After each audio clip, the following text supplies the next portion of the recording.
عجیبه خبره دا ده چې د میډیا په دې دور کې قسم دی 2 کاله مخکې ما د پنجپیري یو جواب کړی چې تبلیغانو پسې بکواس کړی د یو بریلي مې کړی چې په تبلیغانو پسې بکواس کړی هغوی ته یهود ویلو نو ما په هغې کې ویلو چې دا پنجپیران ټول عمر د دین دشمني یې کړې ده حق کلیپ یې زما را اخیستی دی په تبلیغانو پسې لګولی چې تبلیغانو د دین دشمني کړې ده ما ویلو چې دا پنجپیری پلان کې مولا وایي چې کوم شیخ الحدیث تبلیغانو ته خنزیر تبلیغي ته خنزیر نه وایي دا شیخ الحدیث هم خنزیر دی دیو ما د هغه خبره نقل کول دیو په میډیا کې کټینګ کړی دی هغې زما خبره ګرځول دا خو دغسې وخت دی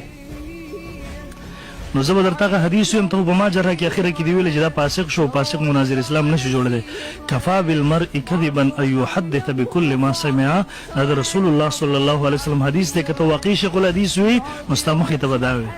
نبي علیه السلام فرمایي دی انسان د دروغجن کېدو دپاره دومره کافي ده چې د هر سنی سنای خبرې مخکې نقل کوي نو ته ما نه به دې تحقیق کړی دا خبرې تا کړي دي که نه دي کړي نو اول خو ته په خپل په دقه د رسول الله صلی الله علیه وسلم د دې حدیث مطابق ته کذاب وګرځېدې او تا ته پته ده کذاب ساقط العدالت وي موږ چې د جر یا ثواب لس وایو په هغې کې یو دا ده کذب د کذاب سړي روایت اصل کې خو څه کې په تایید کې هم نشي قبلېدی ستا خبرې خو